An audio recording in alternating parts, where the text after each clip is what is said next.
All right, so good morning, everyone. A very warm welcome to our first PSS-Pass project webinar. So this is the PSS-Pass Bridge, Unifying Manufacturing Data for a Circular Future. My name is Carolina Vilaça, and I'm F6S's Project Manager for Communication and Dissemination in the PSS-Pass project. And with me supporting us on the background and guaranteeing that all the technical part will go well, we have our communication manager, Rita Alves. So thank you for that. So I would like to start by saying what we have planned for you today. Over the next hour, we will have a concise look at how digital product passports are evolving to create comprehensive service-centric ecosystems, bridging the gap between design, industrial data, and also long-term sustainability. So whether you are a manufacturer, a technology provider, or an end user, we have a very good lineup of insights for you today. And before we begin, let's just quickly look at our agenda for today. We will start with the high-level PSS-Pass vision. Next, we'll define our methodological framework. Then we will go through three real-world pilots: the home journey, the fashion journey, and the industrial journey.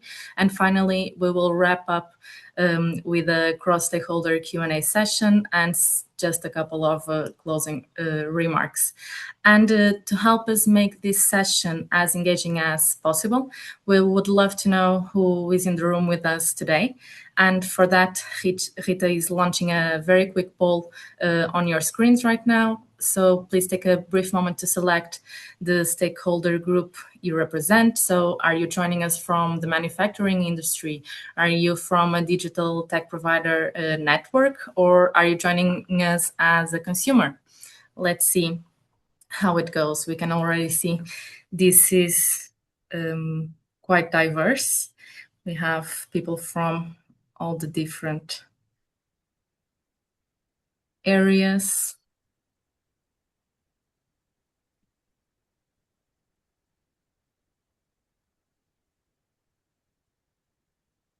All right.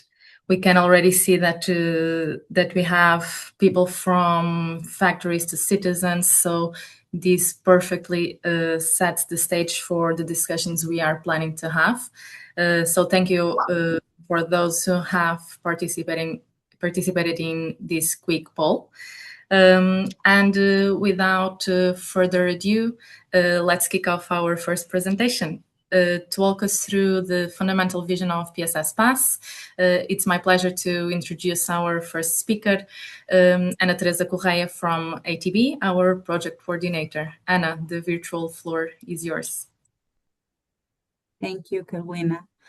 Hi, actually technical coordinator of the project. And I just want to tell you a little bit more about our project. So PSS-Pass, or Product Service System Passport, it's a 3-year project. We have 11 partners, 3 pilots, and we have as a main objective to advance sustainable manufacturing by integrating products and services into product service systems and employing digital tools to create comprehensive passports that will track all the information throughout the product and services lifecycle. You can go on. Yeah. So DPPs are coming into place as a binding instrument to contribute to a circular economy. I'm sure that if you are here in the webinar, you have heard about digital product passports. And in PSS-Pass, we are aiming at extending this passports towards digital product service system passports. So we are transforming traditional product-centric systems and value chains supported by digital product passports into product service systems and service-centric ecosystems via our digital product service system passport.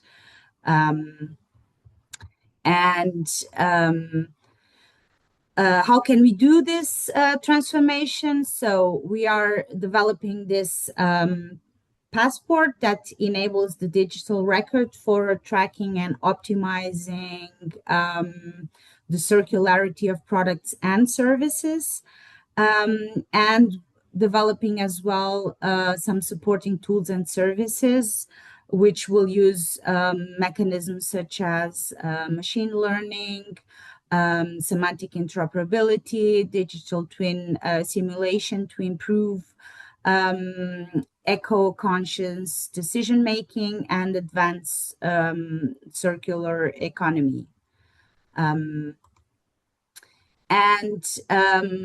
We are solving this first, and as a basis, we have our PSS-Pass conceptual framework.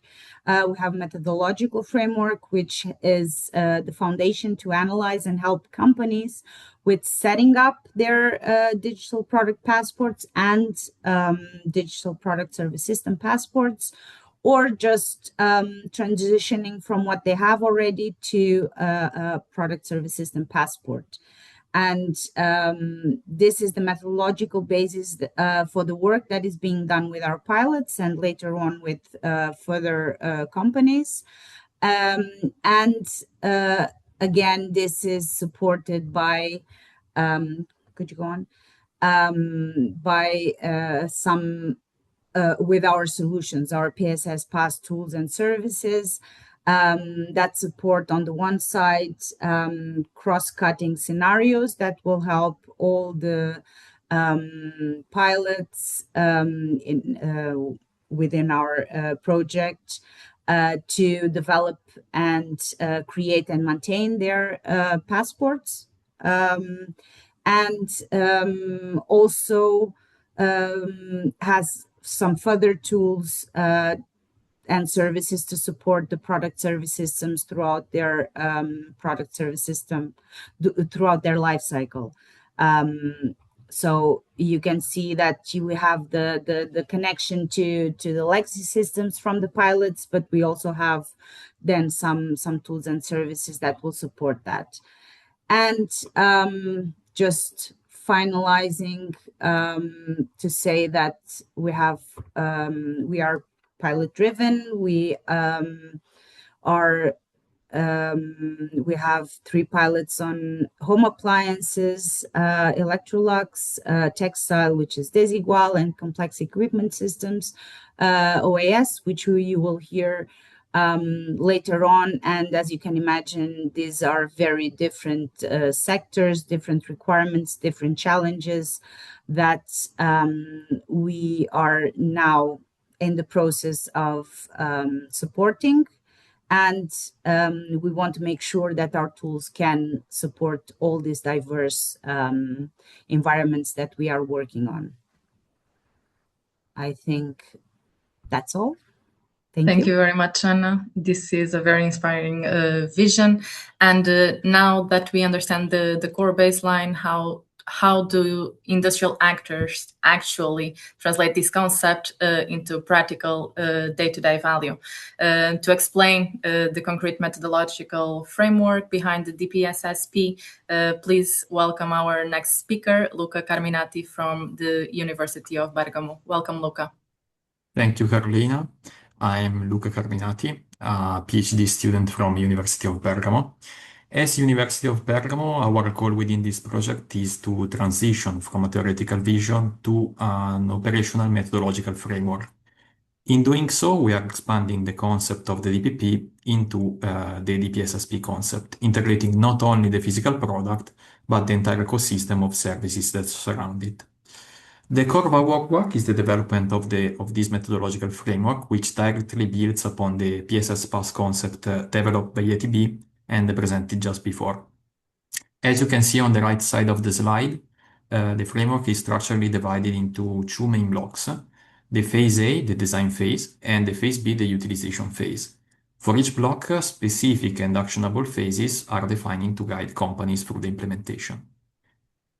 To look closer at how this works, next slide, please. In the design phase, for example, we begin by defining the scenarios and the specific services to be enabled by the DPSSP. We map out the stakeholders to potentially involve first, because fundamentally we need to know who uses the data and why.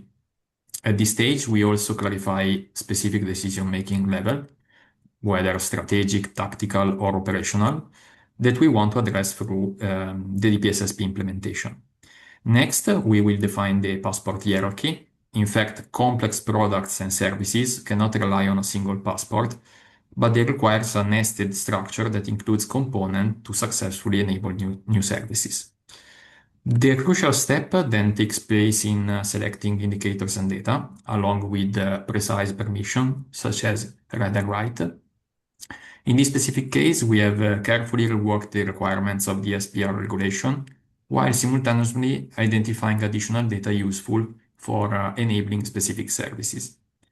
Furthermore, phase group A3 contains the definition of the technologies and therefore the specific PSS-Pass digital components that we want to use to exploit this data within the DPSSPs to improve the decision-making.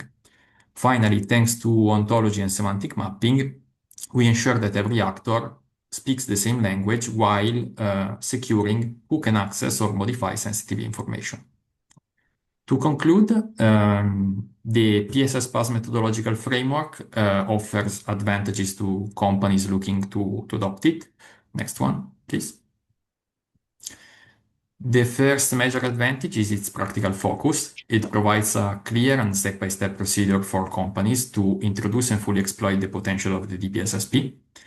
Secondly, it doesn't just provide guidelines, but it offers some tools, like, for example, a list of product service systems to support companies in innovating their business portfolio, a digital product service system evaluation metrics to help companies in defining the hierarchical structure of DPSSP of product and components, and a comprehensive list of indicators and data.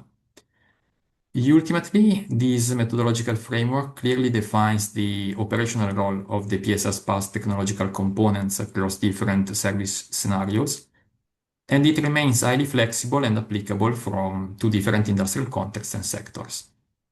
Thank you for your time. I leave the floor to my colleagues. So now let's take a look how the methodology presented by Luca functions inside specific industry sectors. And we will start with our first pilot sector, home appliances. And to share the home journey, please welcome Erika Menosso from Electrolux and Marta Calderaro from the engineering group. Over to you both. Thank you so much. So I will start, and I kindly ask Marta to really complement and jump into the discussion as she wish, really, in this home journey that we like to present today for PSS-Pass. So let me start with a brief overview of the group. Alex, operates in around 120 markets worldwide, with a particular focus on emerging markets. However, North America and Europe remain the core markets in terms of volumes. And how to do more? We can really show a few numbers related to the results. Approximately 131 billion revenue with a global workforce around 39,000 people.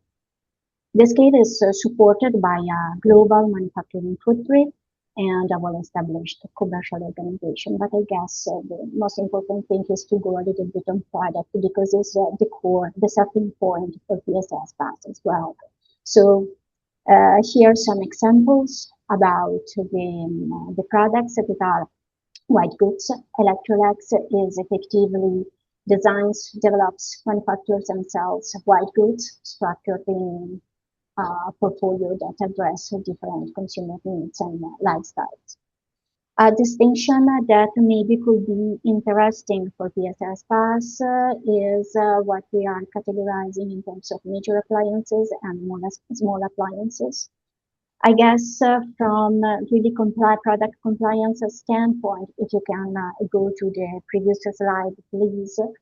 From a product compliance standpoint, we noted that the part-related category region appliances, here effectively the sector of application of UN Energy framework and small appliances not.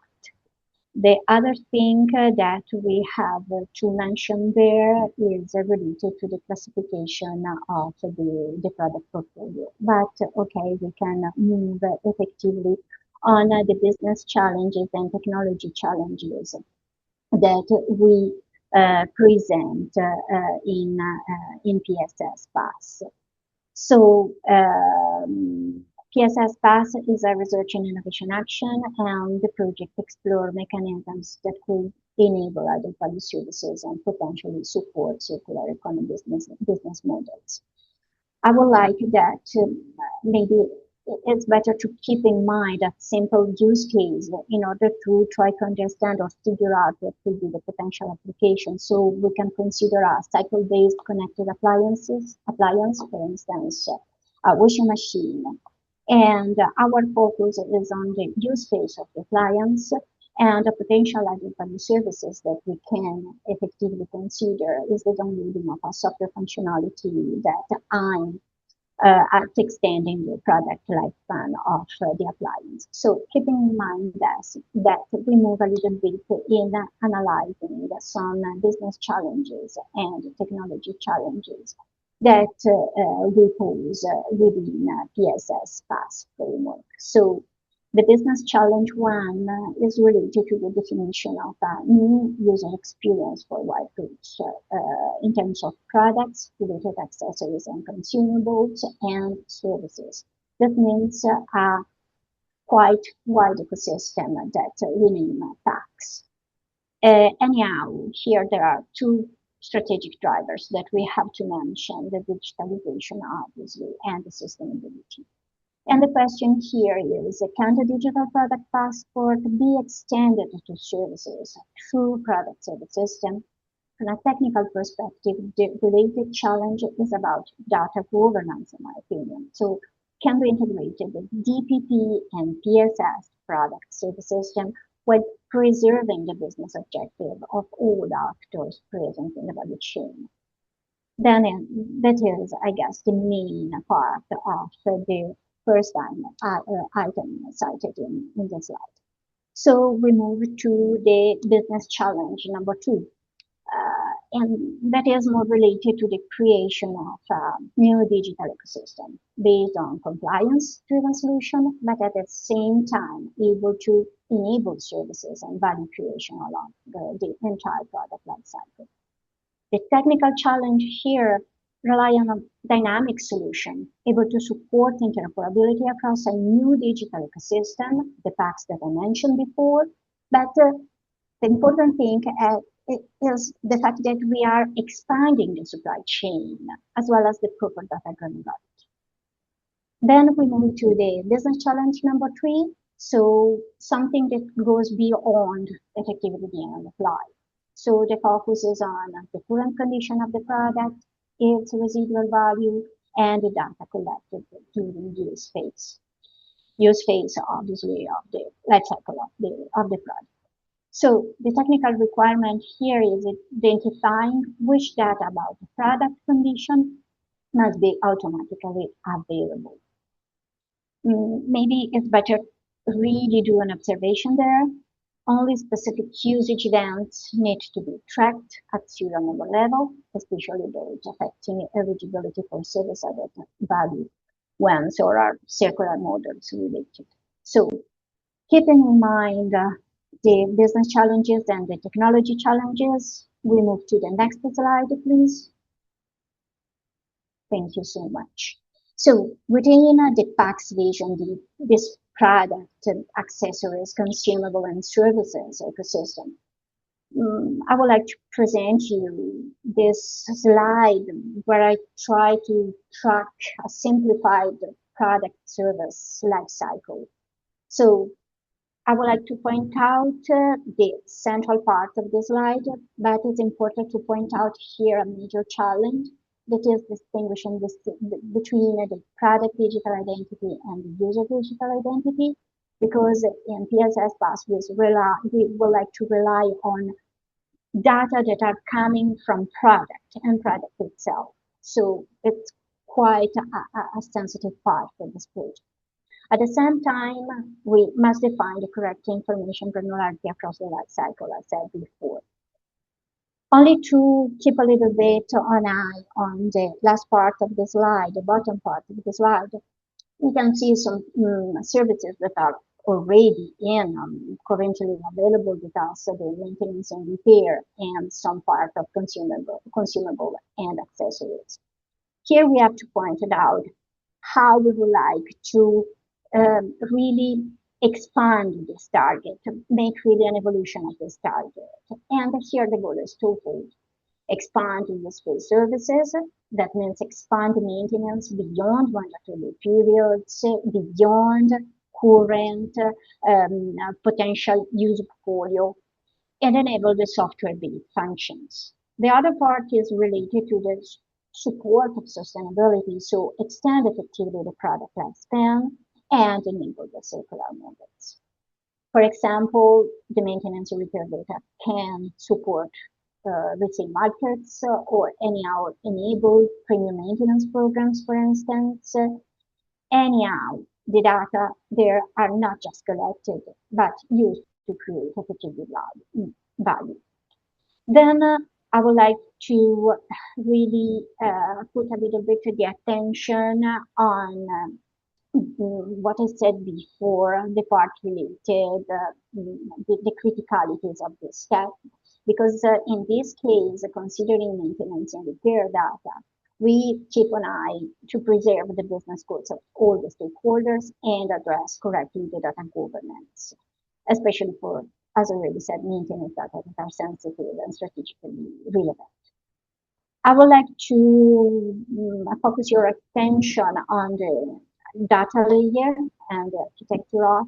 So here we have three elements, three systems, the PLM, the ERP, and the product information management system that operates at product type level, not at serial number level. And within the project, maybe our attention has to be really put on the exploration of ways to connect these systems and integrate it with service lifecycle management, enabling the service while decoupling them from user identity where possible. So I tell you now what the reason behind the investigation of PSS-Pass, and now we are moving the description of the framework implementation that University of Bergamo present, and in the description of generic user stories able to guide the technology providers and technology modules development. So the implementation of the framework, please go to the next slide. Thank you so much. So as I said, here the implementation of the framework creates three potential scenarios. So the extended warranties, the new software functionality, OTA download, and the table refurbishment. And those scenarios are governed by two general user stories created by the team, in particular by engineering. So DTF1, the impact extraction, simplified here with a formula that I want to do something so that what does effectively mean. So I want to estimate the impact of new existing PSS based on different usage scenarios and business models so that I can optimize the product design and business model to maximize environmental impact. And the TF3, the maintenance evolution. I want to test impacts on different maintenance activities, different ways to approach this kind of activities, and what I can do effectively. I can set business target and estimate cash flow and cost saving. So I kindly here ask you to move to the next slide where we can see the user stories. I ask Marta if you would like Marta to complement or to present directly this slide.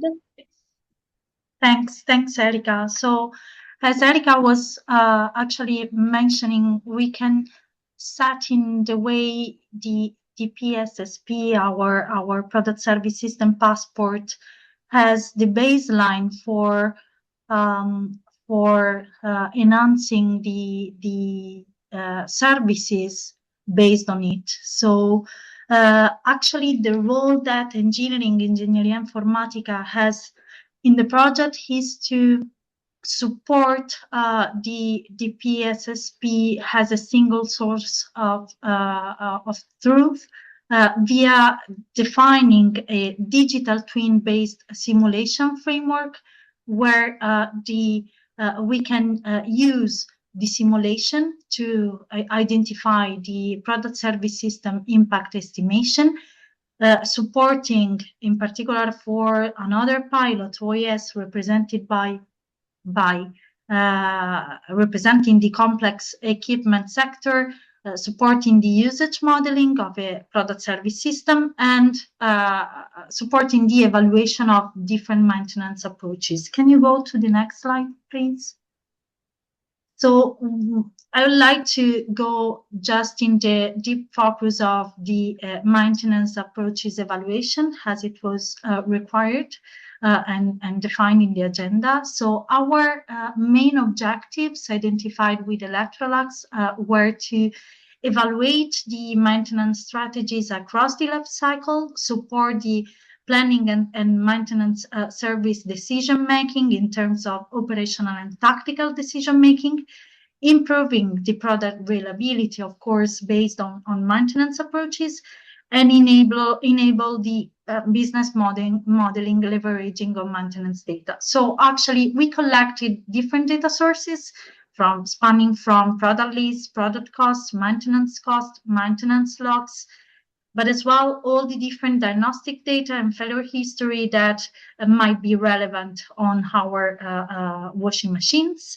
And of course, we try to identify also the interconnection related to the PSS to the different other services. So in particular, warranties, as well as all the relevant data concerning the refurbishment. So which were the simulation outputs in our demonstration activities? We identified the maintenance planning strategies based on failure partners. We identified the simulation of maintenance intervention and associated cost, and compared different maintenance approaches via the assessment of the remaining useful time versus the repair actions, and as well the impact of maintenance on the refurbishment, potential refurbishment, eligibility, and warranty extension related services.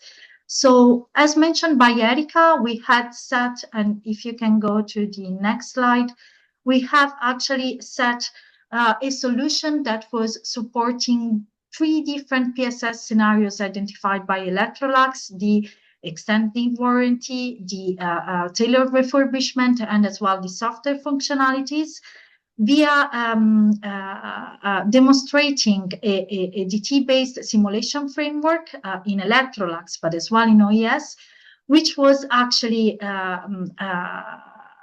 identifying and using domain agnostic simulation methods and tools in modular and interoperable architecture, standardized models and data based on asset administration shell, which of course could support the cross-sector adoption and support as well the data space related data sharing.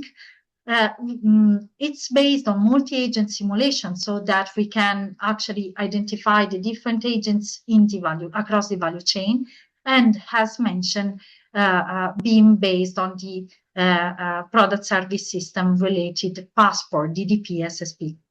Thank you. I give the floor to Carolina. Thanks. Thank you very much, Marta. Thank you very much, Erika, for showing us how digital twins can actually drive warranty extensions and also material circularity in our homes. From the home appliances, we now pivot completely to a different fast-moving sector, the textile industry. And to guide us through the fashion journey, we have with us today Delia Ibañez from Desigual and Marina Isasa from Tecnalia. Welcome both. Thank you, Carolina. Good morning to everyone, and thank you for joining us today. So before introducing our contribution to the PSS-Pass project, let me briefly introduce Desigual. So Desigual is a global fashion brand founded in Barcelona more than 40 years ago. Our headquarters are located in Barcelona as well, where we are around 400 employees. And globally, we are around 2,300 people. We sell our collections through multiple distribution channels, including our retail stores, franchises, wholesale partners, and online marketplaces, reaching customers in more than 100 countries. And we also operate with more than 200 stores worldwide and manage our operations through 3 logistics centers located in Barcelona, US, and China. Our main product categories include women's wear, men's wear, children's wear, accessories, and footwear. So as probably you know, creativity, optimism, positivity, and individuality have always been at the heart of our identity as a brand. And just as an anecdotic but interesting thing, our story also began with circularity. Our very first iconic jacket was made from secondhand denim, from upcycled secondhand denim. So long before circular fashion or sustainability vocabulary was in place, circularity was already in the DNA of our brand. So today, sustainability is one of the strategic pillars on our business. Our ambition is to reduce environmental impact of our products while accelerating the transition towards a more circular business model. So we are working across the entire value chain, increasing the use of lower impact materials, improving traceability, reducing our carbon footprint, designing products for circularity, and preparing for, of course, future requirements such as digital product passport.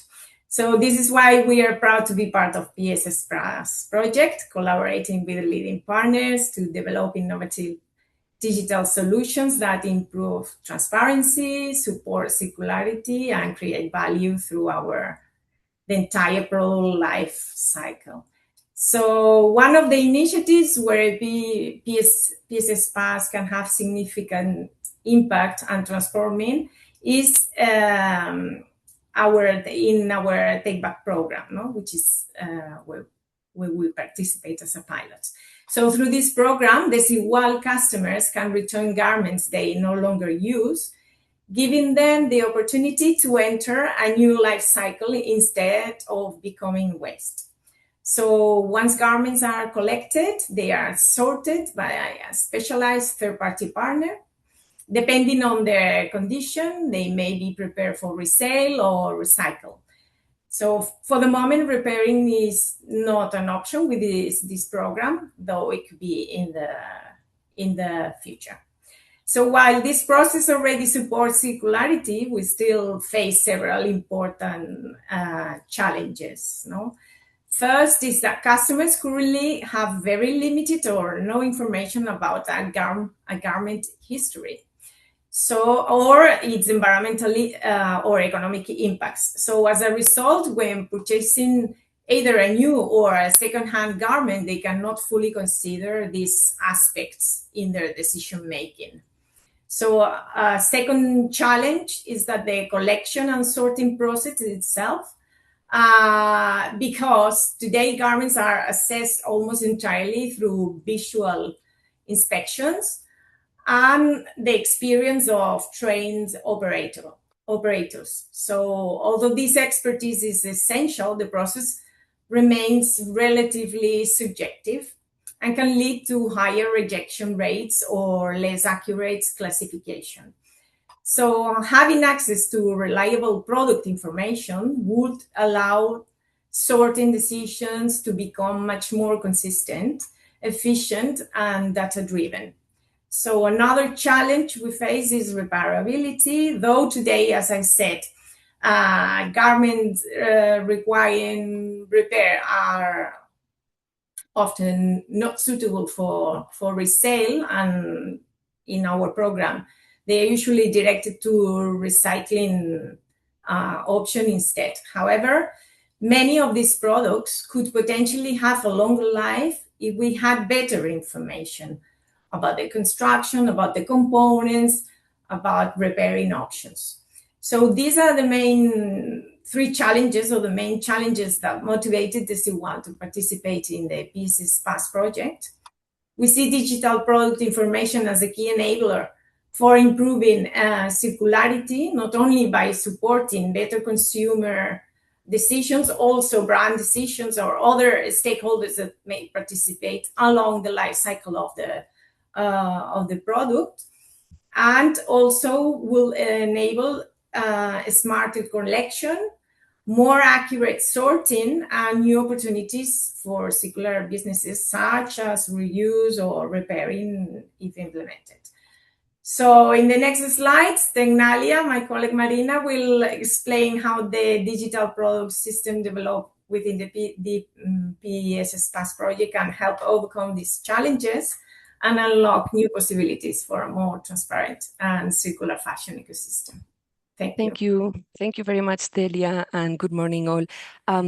Would you mind please going back to the previous slide, which is where I will start?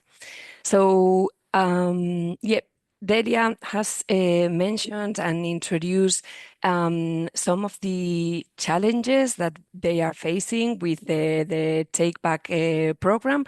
And with this slide, I would like to present you to some of the ways in which we see that the Digital Product Service System Passport, or DPSSP, can help overcome these challenges. So firstly, the DPSSP allows for gathering information on the garment from suppliers, and then making use also of this information. The DPSSP allows for the impact calculation, so environmental and cost impact, and also for the design optimization of the garments. This is done via an artificial intelligence model that I will explain in more detail in the following slide. So with this information that it is included in the DPSSP, this information can be shared already with the clients, so then clients can make already informed purchase decisions on the garments. But not only that, the clients are able to introduce information in the DPSSP also about the use of their garments, for example. And then thirdly, and focusing on the third-party collection and sorting, the DPSSP also, well, the information contained within the DPSSP allows this, will allow this third party to make a more accurate and efficient collection and sorting, making decisions based on the data, on the information available in the DPSSP. Also, this would allow for considering other processes that could be suitable for the end of life of the garments, such as repairing options. And then, as a last point, then the DPSSP holds information that it is of value for the potential clients of the used garments, so that they can have information on the previous lives of their used garments that they are purchasing. So this is the information that is held within. And here with this slide, I would like to explain a little bit more how the information contained within the DPSSP allows for the calculation of the cost and environmental impact of the garments.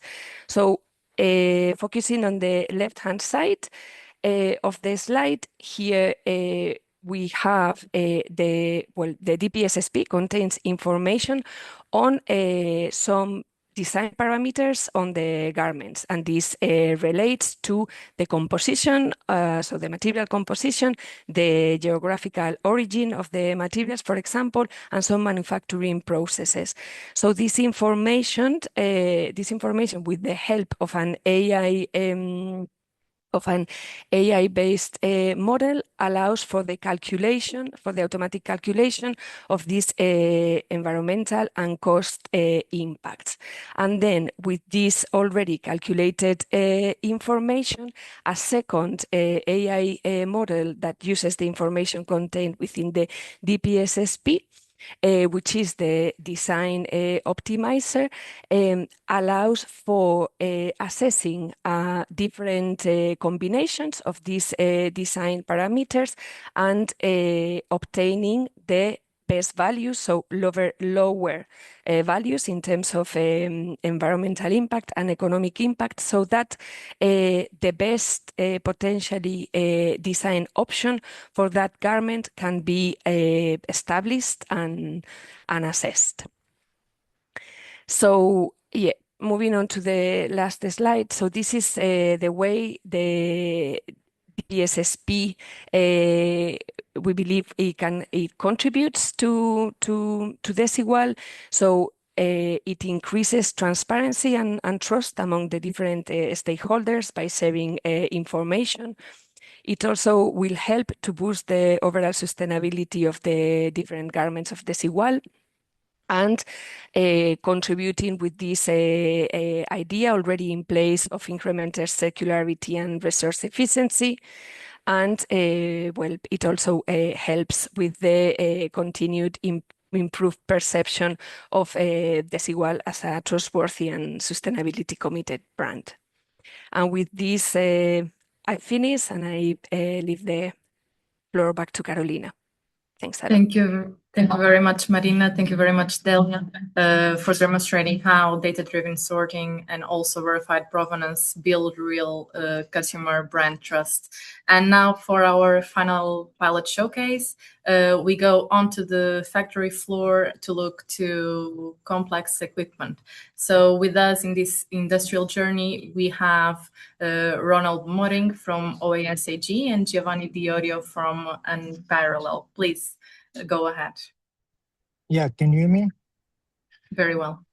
Yes. Good morning to everyone. Over the next, my name is Giovanni, and I'm going to present actually the DPSSP. So we already heard about DPSSP, but now I'm going to give you some technical detail about it, and also details about the digital environment and how the digital environment keeps the factory data protected and also standardized. All of these, I will try to contextualize this implementation in the context of the OES. So let's start first of all with the problem in order to give you, to frame a little bit our research and what are the challenges that that the current industries and manufacturers are facing. First of all, the industrial machines are built to last decades, and during the life cycle of the machine, a lot of data are generated around the machine. If we look at the production phase of the machine, the manufacturers create a lot of data. However, there is a problem of a broken data pipeline. Once the machine is sold, the data from the manufacturer is not updated, and there is no and is not shared with the end users and with the other stakeholders of the value chain.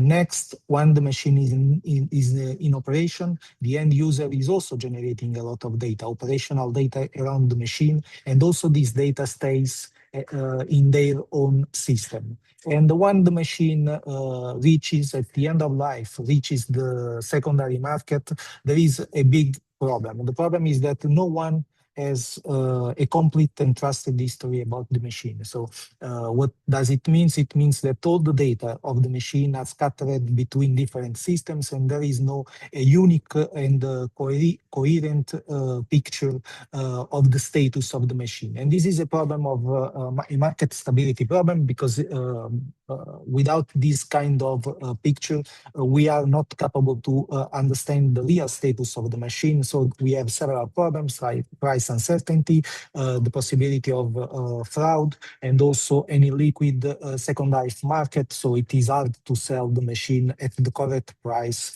and in a short time of period of time. This is the problems that we have at the business level. So next slide, please. But we have also problems in terms of the regulation. As far as you know, the Eco Design for Sustainable Product Regulation is a law, and what this regulation says that is that all the product within the European market needs to have a passport. The passport is essentially a digital representation, a digital entity of the product. This regulation is already in place, and for the batteries, we already have passports that are alive. And the next sectors that should be compliant with this regulation are the textile, the electronics, and industrial machines. The problem is that the manufacturers that are not implementing, that are not compliant with this regulation, they can lose access to the European market. And on the contrary, if they start to think now on how to implement the passport and integrate this passport within their products, and also how to create the infrastructure to operationalize this passport, they can gain they can actually shape the standards. So they have the opportunity to shape the standards, and also they can gain competitive advantage in relation to the competitors. So next slide, please. But what is this digital product passport? We already know about this, and we can say that this digital product passport is actually a structural record or a digital record that tracks the origin of the product, the materials, the certifications, and all the documentation about the product, and also the end of life instructions. However, today the DPPs has at least 4 critical gaps. The first one is that they are mostly static, so they has a lot of data that is static data, and this led to the second problem, is that there is this service data blind spot. So all the service data like maintenance, inspections, operational data are completely excluded from the passport. After we have the third gap, that is the data fragmentation, is what I have explained before. So the data around of the machine across the life cycle is scattered into different systems, and there is no unique platform that allows different stakeholders to get access to get access to the data about the product. And finally, we have sovereignty concerns. So essentially, the industry and the manufacturer only will share data if all the mechanisms, data protection mechanisms, are actually in place. So we can say that DPP today is only a compliance document, but it is not sufficient. What we actually need is a living environment and also a dynamic solution that actually can evolve with the product. Next slide, please. And this is actually the rule of the DPSSP. DPSSP stands for Digital Product Service System Passport, is what we are trying to implement within the PSS-Pass project. And the main idea is to extend a little bit the concept of DPP in order to include not only product data, but we want also to include the service data and the life cycle data in order to create a living passport that can evolve together with the together with the product.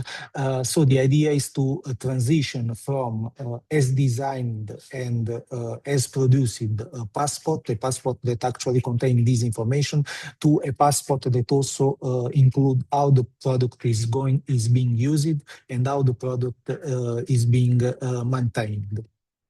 Next slide, please.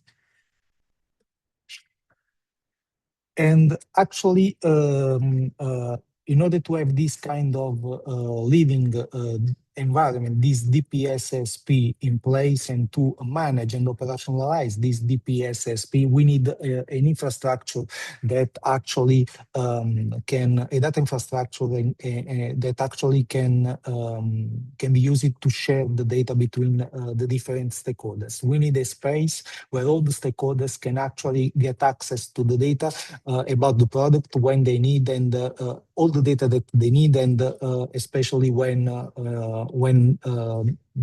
they need this data. And the main objective of the digital environment that we are also developing in the context of the DPSSP is actually the connection between all the different stakeholders, so the manufacturers, the users, and the second life markets. Next slide, please. So from a technical point of view, this environment and the DPSSP are built under around the Asset Administration Share Standards. That is the backbone for developing Industry 4.0 components. And in terms of architecturally speaking, the components that we are developing in the context for building this environment are actually four main components or layers. The first one is API gateway and identity and access management for authentication and rule-based access. After, we have a set of standardized services that comes from the Asset Administration Share, that are the repository, package archive, and the resolver, that are actually the services that allows to maintain DPSSP, to update the status of the DPSSP, to persist the status of the DPSSP. And after, we have the workflow manager and the broker, that are the components that gather lifecycle events and are responsible to keep the status of the DPSSP coherent with the status of the product.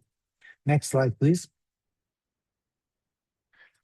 However, what we need to we have developed this architecture, but the architecture is only available if the stakeholder trust it. And for this reason, when we developed this architecture, we actually started with the data protection part. So we want that our data and the manufacturer data is protected enough. And for this reason, we developed the architecture considering these four guarantees. First of all, a decentralized deployment. So the environment, the digital environment we are developing can be is part of the factory, can be deployed within the factory. So data belongs to the factory, and there is no data sharing outside this factory. Then we have rule-based access control to manage the authentication and the access to the information. The digital environment also supports the data space protocol. So whenever there is a need to share data between different stakeholders, the data sharing can only happen if we have machine enforceable contracts. And finally, all the communication events are encrypted. Next slide. Yeah, and once we have the data protection in place, the next step that we want to guarantee is that the data can be actually used. So we can, any stakeholder can actually create value around the data. And to do that, we are using the standards. So the standards guarantees that the data is usable, can be interpreted by services, and so far and so on. So all the information about the product is structured using the asset administration shell meta model and specifically using standardized IDTA submodels. Each one of these submodels describe a specific part of the product, like the digital nameplate describes the digital identity of the product. We have the carbon footprint for environmental metrics. We have some submodel for services like predictive maintenance and maintenance instruction, and so on. What it is important here is that once we have trusted data and standardized data, these actually can create value on the second life markets and also to all the stakeholders. Next slide, please. So if we want to have a look a little bit on the value that this environment can bring to the stakeholders, we can say that from the manufacturer point of view, the digital environment protects intellectual property and maintain data sovereignty. From the operator point of view, they can actually access all the product data and the last product data, and they can take in this way better life cycle decision. And finally, if we take a look at the secondary market, the buyer can actually access trusted data, can have an idea about the provenance of the product. So this led to a more stable market. Next slide, please. Finally, yeah, this slide with this slide I try to a little bit to take the benefits of different stakeholders and try to figure out how these benefits can be translated into economic value for all the market. And we can see that actually we have three main benefits. The trusted history increased the resale of the product in second life markets. Secondly, the asset generates more value also beyond the expected useful life. So we extend the value of the asset in second life market. And finally, the second life market become more stable. This means that the second life markets can move faster and can have also higher volume. The main idea is that once we have a digital environment in place with all the protection mechanisms and so on, we can create certified data. This certified data create trust, and trust means liquidity on secondary market. So next slide, please.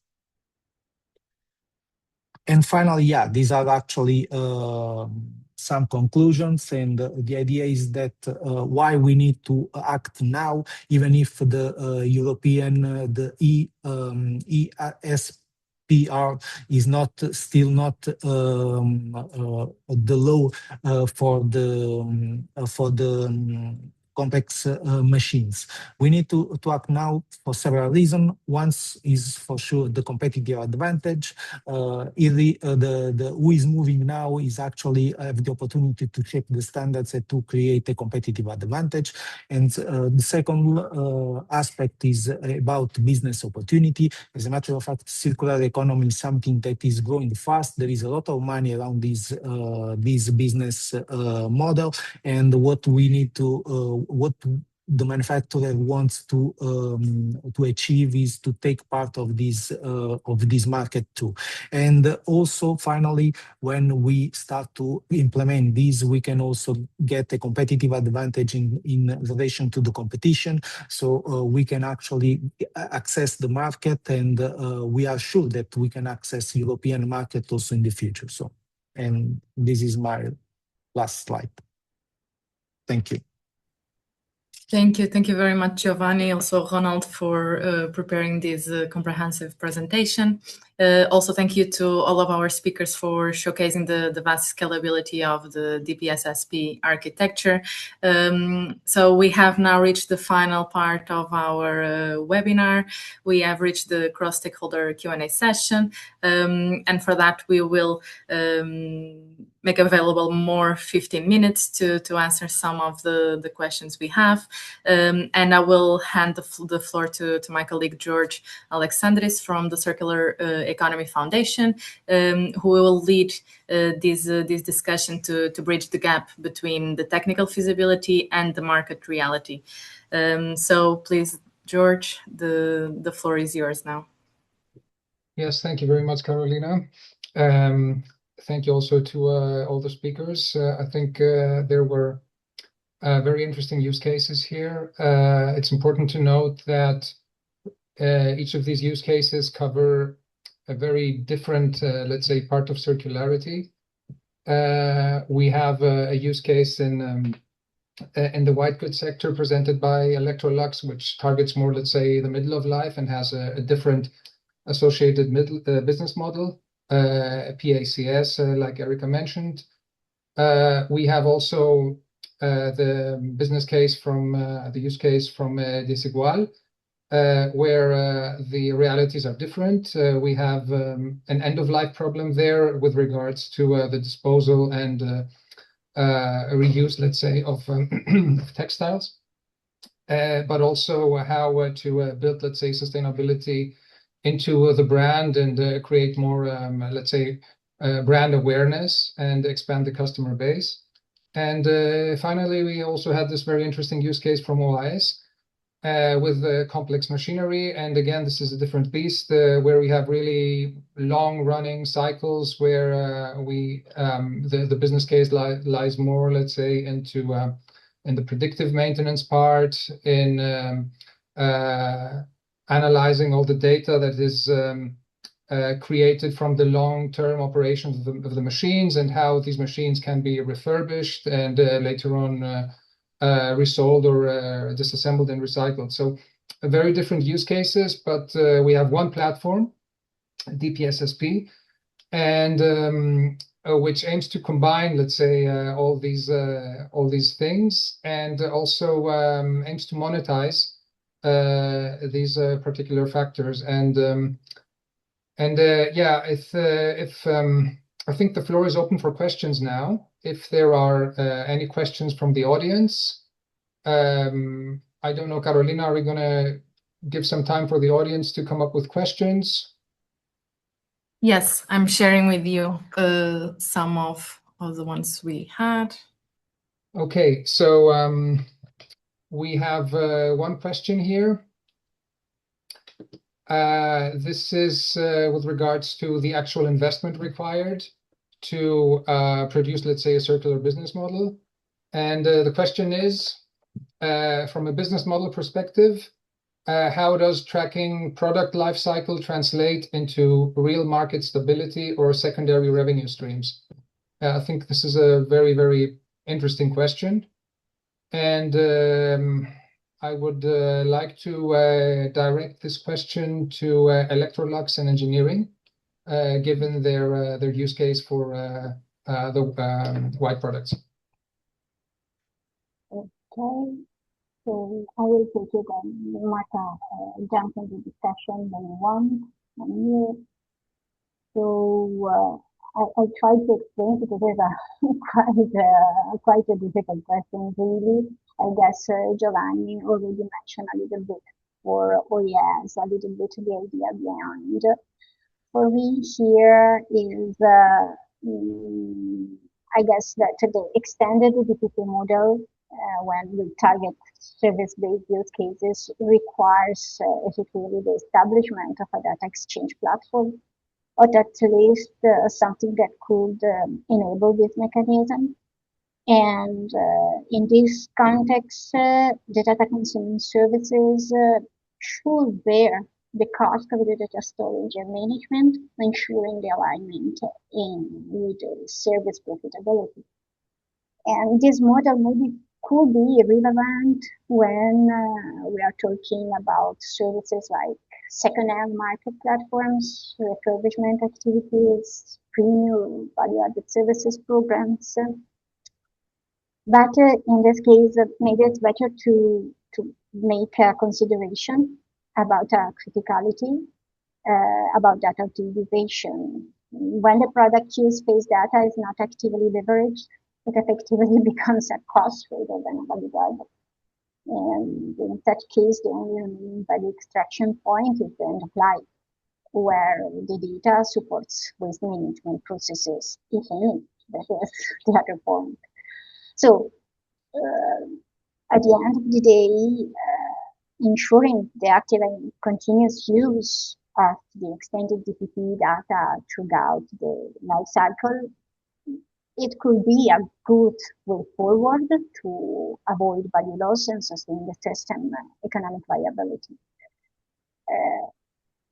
I guess that what we talk about this service ecosystem effectively could be, his competitiveness could be fostered effectively, but a strong attention must be given to the accountability of the packs, especially in terms of security and performance across the end-to-end value chain, and maybe under a single accountable actor. But it is really more a question of investigation, I guess, a matter of investigation. That is my point. Yeah, if I can add as well, George, actually, from a technological provider view or standpoint view, I would say that if you, I'm sorry, if you based different kind of services on the life cycle tracking data, these enable, of course, several opportunities in terms of data sharing. For example, via the data sharing across different ecosystems with different actors in data spaces. And as well, so enabling different business opportunities around the data identified as itself has a data product itself, and as well identifying the DPSSP as a potential data container that collects different sources of values. And as well, what we are trying to support to do in PSS-Pass is enabling different services via the simulation itself, so via the digital twins. And this is actually part of the life cycle tracking data across the product service system life cycle. This is actually one of the main challenges of the project, which of course enables different business opportunities spanning from the specific manufacturer, so in this case Electrolux or OAS in complex equipment, but as well supporting also the supply chain provider, the recycler, the refurbisher, etc., the consumer itself. So yeah, I leave the floor to you. Thanks.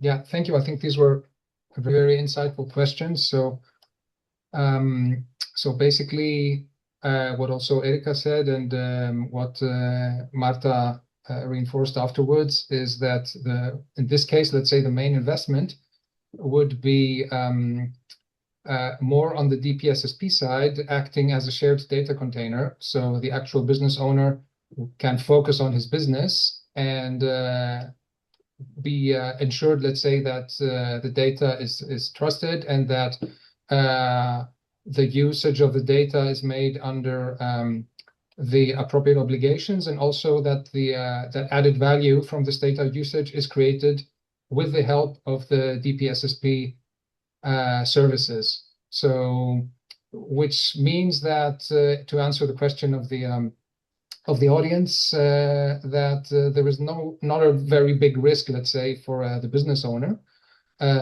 He doesn't need to put up a huge amount of money up front in order to invest, let's say, in circularity. This is handled, let's say, will be handled by the platform itself. And I hope this answers the question. And I don't know if we have time for another question, Carolina, or if we stop here.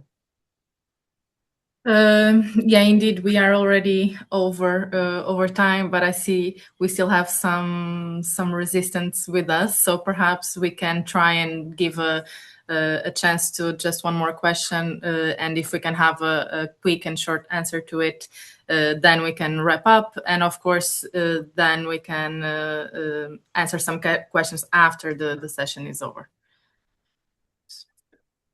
Okay, so I have a second question here, which is very, very important, and also one of my questions. So thanks for sharing the question.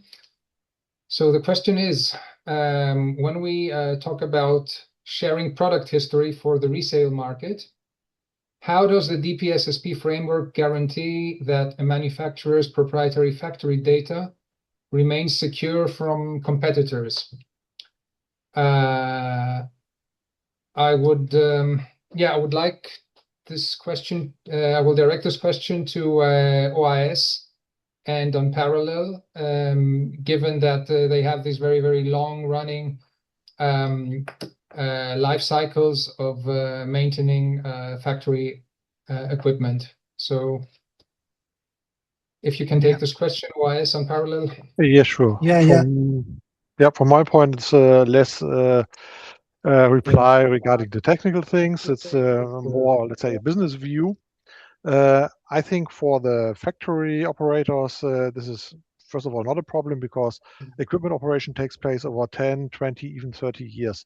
So they are the owner of this data and there's no need to exchange them, probably with the suppliers, their suppliers of equipment who have to fulfill some maintenance tasks, for example. Another view is, which we have not touched so far here, but we also took care of that because there was a customer demand from our side.